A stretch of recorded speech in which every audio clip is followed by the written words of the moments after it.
Hello friends, you are welcome in Jai classes channel. आज के अपने इस वीडियो में हम सीटेट से संबंधित जो प्रैक्टिस सेट चल रही है उसमें ये प्रैक्टिस सेट हमारा 3 है, उसके क्वेश्चन को सॉल्व करेंगे। और इस प्रैक्टिस सेट में हमने अपने 3 सब्जेक्टों को शामिल किया है। कौन कौन से? साइंस, रीजनिंग और कंप्यूटर। इन 3 सब्जेक्टों को शामिल किया है और इसमें जितने जितने क्वेश्चन जिसमें आते हैं उतने उतने ही क्वेश्चन इसमें हमने शामिल किए हैं, ठीक है। और उन्हें एक एक करके अब हम सॉल्व करेंगे। तो चलिए देखते हैं। आज सबसे पहले हमने जो अपने इस अभ्यास सेट में शामिल किया है वो क्या है? साइंस। चलिए देखते हैं साइंस का पहला क्वेश्चन क्या है। पहला क्वेश्चन है, डॉट डॉट करके दिया है, डॉट डॉट में ए बी सी डी में से कोई एक भरा जाएगा। रसायनों का एक समूह है जो कोशिका विभाजन और पौधे के गठन को प्रभावित करता है। ऑप्शन ए में है साइटोकाइनेसिस, ऑप्शन बी में गिबरलिंस, ऑप्शन सी में डोमिन्स, ऑप्शन डी में ऑक्सिन। इनमें से कोई एक भरा जाना है, तो ऑप्शन ए जो है यही आपका राइट ऑप्शन होगा, साइटोकाइनेसिस। ये क्या है? रसायनों का एक समूह है और कोशिका विभाजन और पौधे के गठन को भी यह प्रभावित करता है, ठीक है। साइटोकाइनेसिस के बारे में यदि आपको समझना है कि क्या है, इसका क्या मतलब है, तो इसको भी थोड़ा आप समझते चलिए।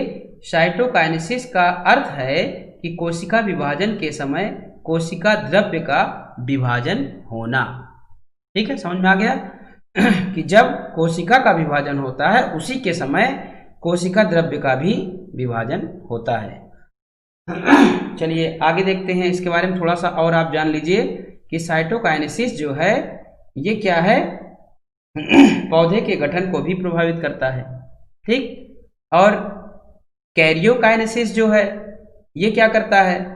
कैरियोकाइनेसिस केंद्रक द्रव्य का विभाजन करता है। वो इसमें है नहीं, मैंने एक्स्ट्रा वैसे ही बता दिया। चलिए आगे देखते हैं। अगला क्वेश्चन है हमारा, किसी परमाणु के उच्चतम ऊर्जा स्तर में स्थित इलेक्ट्रॉनों को कहा जाता है।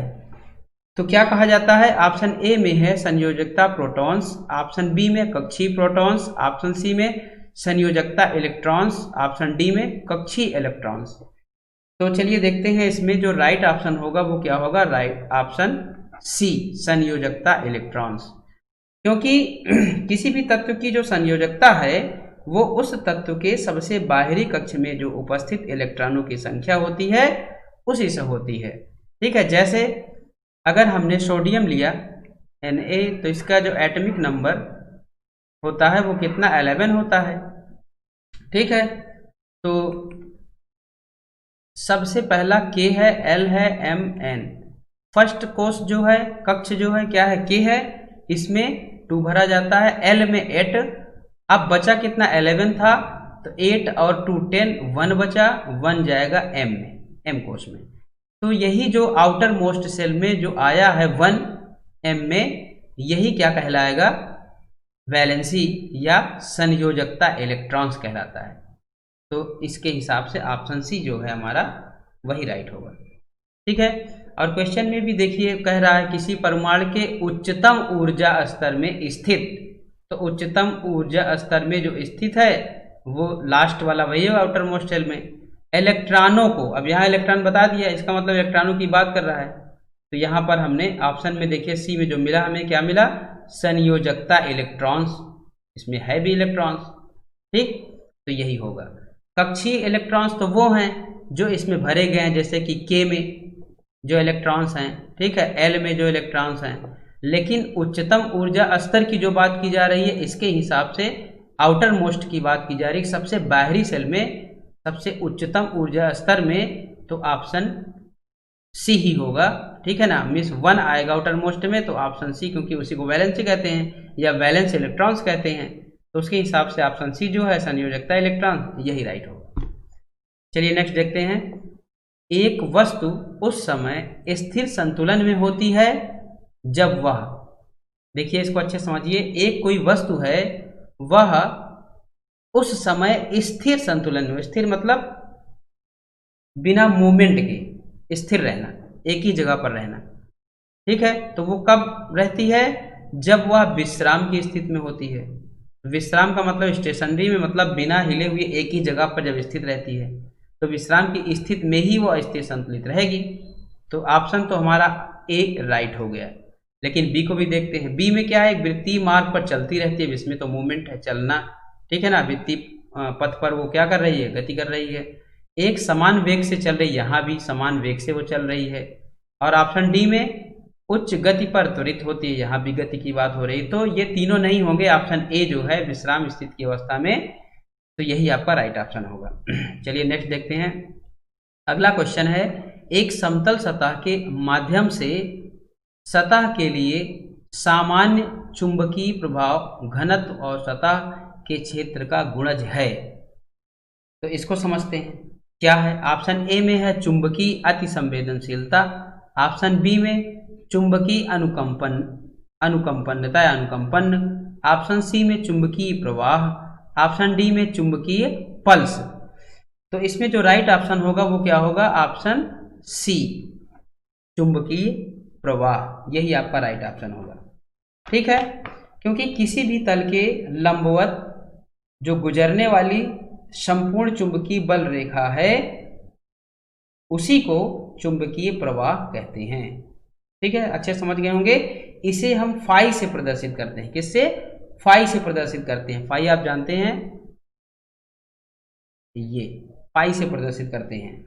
और फाई का मान क्या होता है, फाई मीन्स क्या होता है, चलिए देखते हैं।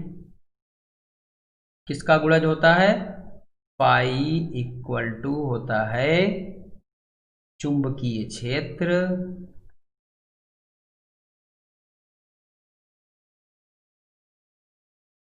गुणे तल का क्षेत्रफल। तल का क्षेत्रफल ये होता है। तो यहाँ जो क्वेश्चन में पूछा था उसने, उसके हिसाब से आपका राइट ऑप्शन सी हो जाएगा। ठीक है, और यदि इसके मात्रक की हम बात करें तो इसका मात्रक क्या होता है, न्यूटन मीटर प्रति एम्पियर, ये इसका मात्रक होता है। चलिए नेक्स्ट क्वेश्चन देखते हैं। किस दवा का वेदना से राहत पाने के लिए प्रयोग किया जाता है। वेदना मीन्स दर्द, दर्द से राहत पाने के लिए किस दवा का हम प्रयोग करते हैं। ऑप्शन ए में है राइस्ट्रोनेट, ऑप्शन बी में ट्रेमेडॉल, ऑप्शन सी में फॉलिक एसिड और ऑप्शन डी में ब्यूप्रोपियोन। देखिए इसमें ऑप्शन जो बी है ये आपका राइट होगा, ट्रेमेडॉल। ट्रेमेडॉल का ही प्रयोग हम किस लिए करते हैं, दर्द से निवारण के लिए, दर्द से राहत पाने के लिए। ठीक है, और यदि फॉलिक एसिड की बात करें तो जो फॉलिक एसिड है किस लिए प्रयोग होता है, यदि विटामिन की कमी है किसी के अंदर तो विटामिन की पूर्ति करने के लिए हम फॉलिक एसिड का प्रयोग करते हैं। ठीक है ना, इसका उपयोग वहाँ होता है। आगे है ये आपका जो फर्स्ट है, यदि इसके बारे में पूछें राइस्ड्रोनेट, इसका क्या वर्क है, तो राइस्ड्रोनेट का प्रयोग है, ये क्या करता है, जो हड्डियां हैं उनको शक्ति प्रदान करता है, मीन्स उसे मजबूत बनाता है। ठीक है, अगला जो डी है ब्यूप्रोपियोन, इसका क्या यूज है, इसका प्रयोग हम यदि कोई निराश है, ठीक है, हताशा निवारण के लिए और धूम्रपान को छुड़ाने के लिए। ठीक है ना, कोई धूम्रपान कर रहा है उसको यदि छुड़ाना है तो इस दवा का हम प्रयोग करते हैं। इससे धीरे धीरे उसका वो जो लत है वो धीरे धीरे छूट जाता है। चलिए इस क्वेश्चन के लिए तो राइट ऑप्शन बी है, ट्रेमेडॉल, इसी से वेदना से राहत मिलती है। अगला क्वेश्चन है, सामान्यतः सूक्ष्म जीव विज्ञान के जनक के नाम से किसे जाना जाता है। ऑप्शन ए में है रॉबर्ट हुक, ऑप्शन बी में एंटोनी फिलिप वान लीवेनहॉक, ऑप्शन सी में कार्ल लिनायंस, ऑप्शन डी में चार्ल्स डार्विन। तो इस क्वेश्चन के लिए जो राइट ऑप्शन होगा वो कौन सा है, ऑप्शन बी, एंटोनी फिलिप वान लीवेनहॉक। ठीक है ना, क्योंकि इन्होंने वर्ष 1683 में क्या किया था, बैक्टीरिया की खोज की थी और इसीलिए इन्हें सूक्ष्म जीव विज्ञान का जनक या फादर ऑफ बैक्टीरियोलॉजी कहा जाता है। चलिए नेक्स्ट क्वेश्चन देखते हैं। अगला क्वेश्चन है, निम्नलिखित में से किसे संश्लेषित रबड़ कहते हैं। ऑप्शन ए में लियोप्रिन, ऑप्शन बी में मोनोप्रिन, ऑप्शन सी में नियोप्रिन, ऑप्शन डी में आइसोप्रिन। तो इसमें से किसे हम संश्लेषित रबड़ कहते हैं? तो किसे कहते हैं? नियोप्रिन को। मीन्स ऑप्शन सी राइट है, नियोप्रिन। नियोप्रिन क्या है? एक संश्लेषित रबड़ है और ये क्या है? क्लोरोप्रीन का उच्च बहुलक भी है, ठीक है ना। और इसका उपयोग हम कहाँ करते हैं? बेल्ट या पाइप आदि को बनाने के लिए इसका हम प्रयोग करते हैं। चलिए आगे देखते हैं। अगला क्वेश्चन है, एक लिफ्ट, नीचे का पूरा नहीं दिख रहा है इसलिए थोड़ा सा इसको हम छोटा कर लेते हैं। एक लिफ्ट जो एक समान वेग के साथ नीचे जा रही है, उसमें किसी व्यक्ति का स्पष्ट वजन होता है। ऑप्शन ए में है उस वजन से अधिक जब व्यक्ति स्थिर रहता है। ऑप्शन बी में है उसमें दुगना वजन, ठीक है ना, उसमें दुगना वजन जब व्यक्ति स्थिर रहता है। उस वजन से कम, ऑप्शन सी है उस वजन से कम जब व्यक्ति स्थिर रहता है। ऑप्शन डी उसी के बराबर वजन जब व्यक्ति स्थिर रहता है। देखिए इस क्वेश्चन में ये पूछा गया है कि जब लिफ्ट एक समान वेग से नीचे जा रही हो, ठीक है ना, एक ही वेग से नीचे जा रही हो, तो उसमें व्यक्ति को कैसा अनुभव होता है कि हम जब स्थिर में थे, विश्राम अवस्था में थे, तो उस समय का जो भार है, क्या उसी भार से हम नीचे जा रहे हैं या कुछ ज़्यादा भार हमको महसूस हो रहा है, या भार कम हो चुका है, या फिर उतना ही भार है जितना विश्राम में था। तो आप ये फील करोगे कि जब आप स्थिर में रहते हो तो आपका वजन जो है, जब आप नीचे की ओर स्पीड से जाते हो तो ऐसा लगता है कि हम काफ़ी ज़्यादा हल्के हो चुके हैं, ठीक है ना। तो ऑप्शन ए अधिक है, ये भी नहीं होगा। ऑप्शन बी दुगना होगा ही नहीं। ऑप्शन सी में कम दिया है, ठीक है ना, उस वजन से कम जब व्यक्ति स्थिर रहता है। तो ऑप्शन सी हमारा इसमें इस क्वेश्चन के लिए राइट हो जाएगा, ठीक है ना। तो लिफ्ट और अंतरिक्ष यान दोनों में भारहीनता का आभास होता है, इस बात को आप ध्यान रखिएगा। चलिए अगला क्वेश्चन देखते हैं। अगला क्वेश्चन है, आरएनए का प्राथमिक कार्य क्या होता है? तो आरएनए का प्राथमिक कार्य क्या है? प्रोटीन का संश्लेषण करना, ये आप जानते हैं। तो इसके हिसाब से ऑप्शन बी हमारा राइट हो जाएगा।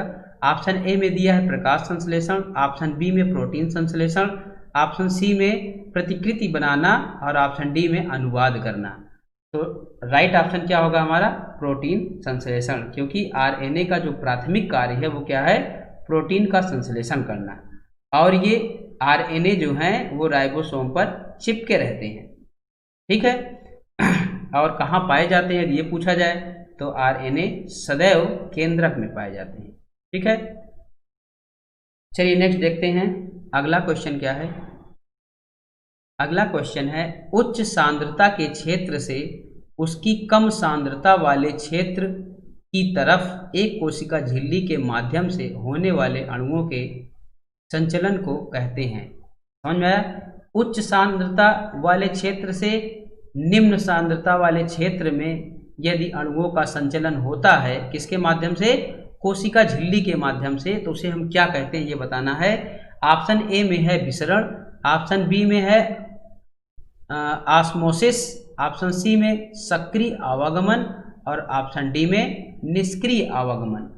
तो देखिए कोशिका जो झिल्ली है मीन्स सेल मेम्ब्रेन है, इसका कार्य पदार्थ के आवागमन को नियंत्रित करना होता है, आप जानते हैं।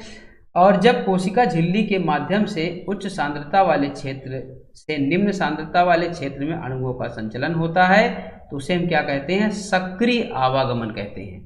ऑप्शन सी राइट हो जाएगा, सक्रिय आवागमन, ठीक है। चलिए आगे देखते हैं। अगला क्वेश्चन हमारा कंप्यूटर से संबंधित है, ठीक है। किससे? कंप्यूटर से संबंधित। और इसका जो पहला क्वेश्चन है वो क्या है? प्रथम मैकेनिकल कैलकुलेटर के निर्माता कौन थे? तो ऑप्शन ए में है चार्ल्स बेबेज, ऑप्शन बी में ब्लेज पास्कल, ऑप्शन सी में माइकल फेराडे, ऑप्शन डी में जॉन मोचले या माचले, ठीक है। तो इसका जो राइट ऑप्शन होगा वो क्या होगा? Blaise Pascal. ब्लेज पास्कल ने ही मैकेनिकल कंप्यूटर को बनाया था, यही क्या है? इनके निर्माता कहलाते हैं। क्योंकि चार्ल्स बेबेज जो ऑप्शन ए में है ये क्या है, कंप्यूटर के जनक हैं। और माइकल फैराडे की बात करें तो इन्होंने क्या किया था, विद्युत धारा के का जो चुंबकीय प्रभाव है उसका आविष्कार किया था। और जॉन मॉचले ने क्या किया था, ये इन्होंने इनिएक कंप्यूटर का आविष्कार किया था। ठीक है, चलिए आगे देखते हैं। अगला क्वेश्चन है, विश्व का सबसे पहला सुपर कंप्यूटर कब बना। तो विश्व का जो सबसे पहला कंप्यूटर है वो कब बना। ऑप्शन ए में है 1976, ऑप्शन बी में 1982, ऑप्शन सी में 1946 और ऑप्शन डी में 1990। तो कब बना हमको ये बताना है। तो ये बना है 1976, मीन्स ऑप्शन ए राइट हो जाएगा। ठीक है, देखिए कभी कभी हो सकता है आपको कहीं ऑप्शन मीन्स जो ये 1976 दिया है इसकी जगह पे 1975 भी हो सकता है। तो 1975 या 1976 में से कोई भी एक अगर आपको मिलता है तो दोनों सही हैं आप, क्योंकि 1975 से उसकी शुरुआत हुई थी, तो दोनों में से कोई भी कहीं कहीं रहता है 75 भी, तो आप 75 में टिक लगा दीजिएगा अगर 76 नहीं है तो। ठीक है, चलिए अगला क्वेश्चन देखते हैं। अगला क्वेश्चन है, ऑब्जेक्ट की प्रॉपर्टीज एक्सेस करने के लिए यूज की जाने वाली माउस टेक्निक कौन सी है। देखिए कहने का मतलब ये है कि कोई भी ऑब्जेक्ट है, कोई भी आपके कंप्यूटर में प्रोग्राम है, यदि उसकी प्रॉपर्टी को हमको जानना है, ठीक है, सॉफ्टवेयर को यदि ओपन करना है, उस प्रोग्राम को ओपन करना है तो हम माउस के लेफ्ट बटन को 2 बार क्लिक करके ओपन कर लेते हैं। कहीं भी ओके का सेव करने का काम है तो लेफ्ट बटन पे क्लिक करके हम उसको सेव कर देते हैं, मीन्स 1 बार या 2 बार। ठीक है, लेकिन उसकी प्रॉपर्टी के बारे में नॉलेज करना है तो प्रॉपर्टी के लिए हम क्या करते हैं, माउस के राइट बटन को क्लिक करते हैं, तब जाके उसकी प्रॉपर्टी ओपन होती है। ठीक है, तो इसके हिसाब से ऑप्शन ए राइट क्लिक द्वारा ये सही होगा, और ऑप्शन बी में लेफ्ट क्लिक द्वारा, ऑप्शन सी दोनों बटन एक साथ, ऑप्शन डी उपयुक्त में से कोई नहीं, तो ऑप्शन ए राइट क्लिक द्वारा यही सही होगा। चलिए नेक्स्ट क्वेश्चन देखते हैं। नेक्स्ट क्वेश्चन है, कीबोर्ड में फंक्शन की संख्या कितनी होती है। तो फंक्शन की क्या है ये हम समझ लेते हैं। चाहे लैपटॉप हो या कीबोर्ड हो, उसमें आप ये देखेंगे कि कीबोर्ड में सबसे ऊपर कुछ ऐसा लिखा होता है F1, F2, F3, F4 से ले करके F12 तक रहता है। ठीक है, इन्हीं को हम क्या कहते हैं, फंक्शन की कहते हैं। ठीक है, आप देखिएगा तो उसमें कीबोर्ड में ये लिखा रहता है की में, तो ये क्या है, ये फंक्शन की हैं, और ये कितनी होती हैं, F1 से F12 12 होती हैं। तो ऑप्शन ए हमारा राइट हो जाएगा 12। ऑप्शन ए में 12 है, ऑप्शन बी में 13 है, ऑप्शन सी में 11, ऑप्शन डी में 10 है, तो ऑप्शन ए 12 यही राइट होगा। चलिए अगला क्वेश्चन देखते हैं। सॉफ्ट कॉपी, सॉफ्ट कॉपी एक आउटपुट है तो हार्ड कॉपी क्या है। सॉफ्ट कॉपी क्या है इसको समझते हैं। ठीक है, सॉफ्ट कॉपी को आउटपुट क्यों कहा जाता है।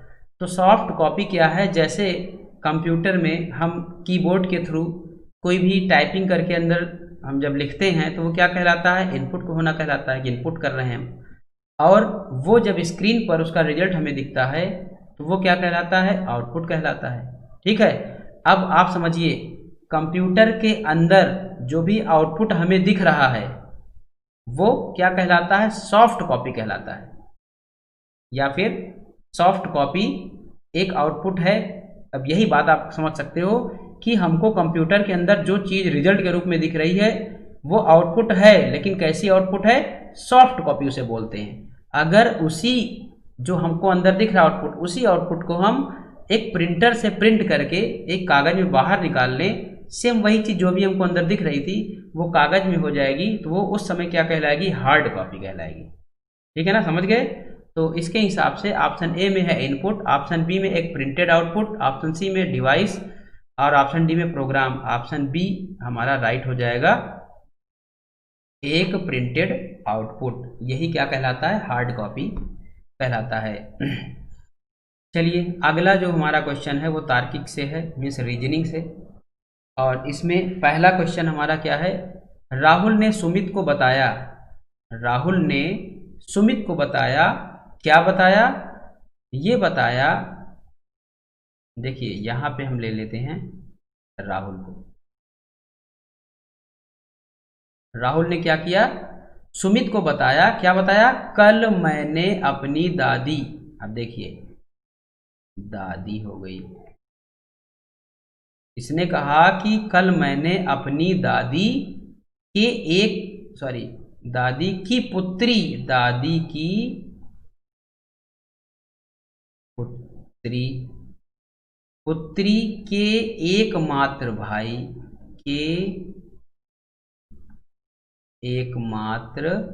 भाई को पराजित किया। किसने पराजित किया? राहुल ने पराजित किया। किसे किया? राहुल ने किया। किसे किया? दादी के पुत्री के एकमात्र भाई को पराजित किया। तो ये पूछा जा रहा है कि राहुल ने किसे पराजित किया।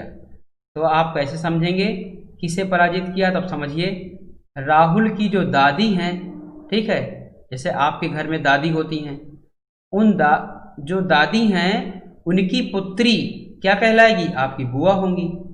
और जो आपकी बुआ हैं, यदि उनका भाई है, उनका भाई कौन होगा? आपके पिताजी। आपके पिताजी होंगे ना, उनके भाई, क्योंकि दादी की ही ये पुत्री भी है और दादी के ये पुत्र हैं, आपस में दोनों भाई बहन हैं। तो राहुल के ये कौन हुए? अब चाचा भी दादा भी हो सकते हैं, लेकिन ऑप्शन में हमारे चाचा दादा दिया नहीं है, तो हम पिता भी हो सकते हैं। तो ये कौन होंगे? पिता। तो राहुल ने किसे पराजित किया? पिता को पराजित किया। ऑप्शन ए में क्या है? पुत्र, ऑप्शन बी में पिता, ऑप्शन सी में भाई, ऑप्शन डी में ससुर। तो ऑप्शन बी पिता, यही आपका राइट आंसर हो जाएगा। चलिए नेक्स्ट क्वेश्चन देखते हैं। अगला क्वेश्चन है, यदि शब्द पौमिष्ट के प्रत्येक अक्षर को वर्णमाला के क्रमानुसार बाएं से दाईं ओर आयोजित किया जाए तो कितने अक्षरों की स्थिति वही रहेगी? देखिए यहाँ पर कह रहे हैं कि ये जो पौमिष्ट है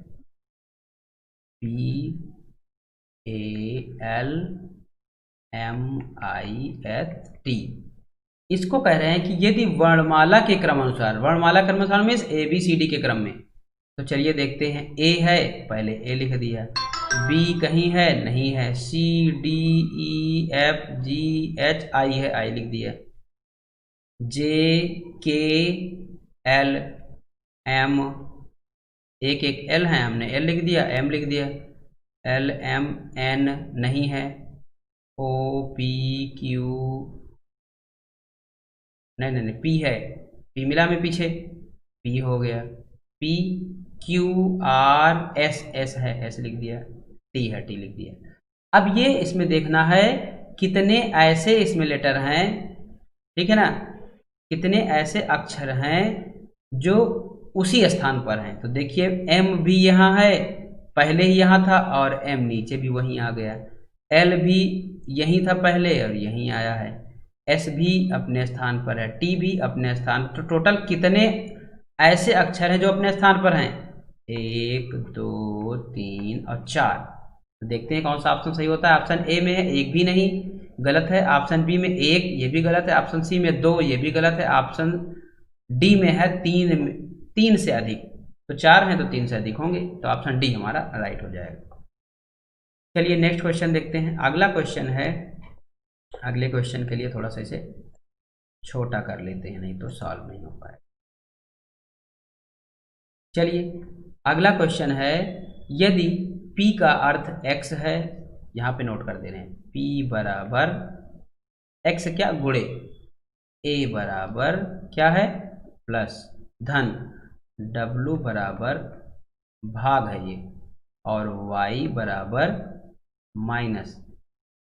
तो निम्नलिखित व्यंजक का मान, तो ये जो व्यंजक दिए हैं इसका मान पूछ रहा है कि क्या होगा। तो चलिए इसको सॉल्व कर लेते हैं। 13 है, P का मतलब गुणे, ठीक, 3, A का मतलब प्लस 11, Y का मतलब माइनस 26, P का मतलब गुणे 6, W का मतलब भाग, और 13, A का मतलब प्लस 19, यही आएगा। चलिए अब इसको सॉल्व कर लेते हैं और आगे और इसको अगर सॉल्व करेंगे आगे इक्वल टू लगाकर, तो 13, अभी इसको हम वैसे ही रहने दे रहे हैं। सबसे पहले हम इतने को सॉल्व कर लेते हैं, तो ये इतना सॉल्व हो जाएगा तो काफ़ी कम हो जाएगा। 13 दूना 26 हो जाएगा और 6 दूनी 12 प्लस 19 हो गया। अब ये 13 तियाँ 39 प्लस 11 माइनस 12 प्लस 19 वैसे ही लिख दिया। अब क्या करेंगे, ये प्लस का है, ये प्लस का है और ये प्लस का, इन तीनों को जोड़ लेते हैं। कितना होगा, 9 और 9 9 18, एक 19 का 9, 3 3 2 5 और एक 6, 69 और माइनस 12 बराबर कितना आएगा, 9 में से 2 जाएगा तो 7, 6 में से 1 जाएगा तो 5, कितना आया 57। ऑप्शन सी हमको मिल गया 57। ऑप्शन सी हमारा राइट हो जाएगा। ठीक है, समझ में आ गया आपको। चलिए नेक्स्ट देखते हैं। अगला क्वेश्चन है, निम्नलिखित प्रश्न में प्रश्नवाचक चिन्ह के स्थान पर क्या आएगा। देखिए प्रश्नवाचक चिन्ह कहाँ है, प्रश्नवाचक चिन्ह यहाँ पर है। यहाँ पर क्या आएगा कैसे पता करेंगे, पहले हम इसको और इसको लास्ट वाले को दोनों को समझ लेंगे, जैसा उसमें हुआ है वही यहाँ करेंगे।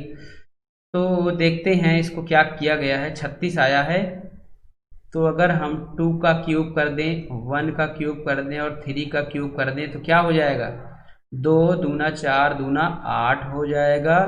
1 का 1 ही रहेगा, 3 3 का 9 तियाँ 27 हो जाएगा। अगर इसको जोड़ते हैं तो क्या आएगा, 27 और 1 28 और 8 28, 2 30, 6 36 आ गया।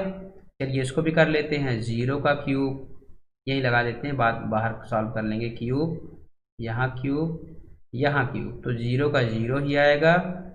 4 चौक 16 चौको 64 आएगा। 3 3 का 9 तियाँ 27 आएगा।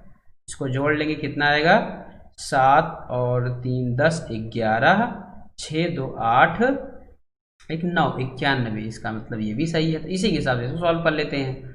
4 का क्यूब, 2 का क्यूब और 1 का क्यूब।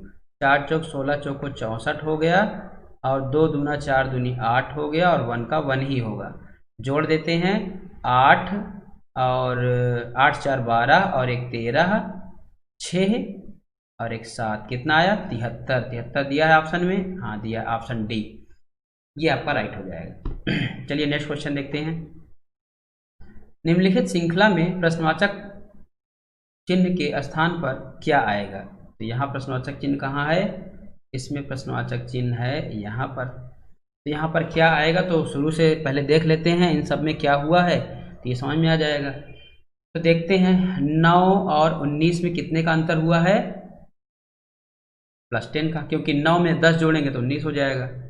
इसके और इसके बीच में कितने का अंतर हुआ है, अब देखिए 19 1 20 और 10 30 में 11 का, +11। इनके और इनके बीच में कितने का अंतर हुआ, 30 और 10 40 और 2 में 12 का अंतर हुआ है। सब में क्या दिख रहा है आपको, 10 1 11, एक बार 1 1 +1 हुआ है सभी में। तो चलिए आगे कर लेते हैं, इसका मतलब इसमें +13 होना चाहिए, करके देखते हैं। 42 में 13 जोड़ दो, तो 3 और 2 5 और 4 1 5, ठीक है। आगे इसको देख लेते हैं, इसमें हमको +14 करना है। 55 में 14 को जोड़ोगे तो 69 आएगा।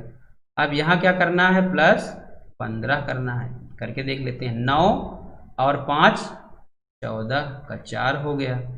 6 और 1 7 1 8, कितना आया 84। राइट ऑप्शन कौन सा हुआ, सी 84, ठीक है। तो आज के इस अभ्यास सेट में हमने जितने क्वेश्चन लिए थे, हमने सभी प्रश्नों को अच्छे से समझते हुए सॉल्व कर लिया है। और आज का वीडियो हम यहीं समाप्त करते हैं और नेक्स्ट वीडियो में फिर हम नए प्रश्नों के साथ हाजिर होंगे। यदि आप सभी को हमारी वीडियो, हमारे द्वारा समझाए गए जो भी क्वेश्चंस हैं आपको अच्छे लगते हैं, तो आप हमारे चैनल को सब्सक्राइब करिए और अपने मित्रों को भी इस चैनल के बारे में बताइए और इस वीडियो को भी शेयर करिए ताकि सभी को इसका लाभ मिल सके।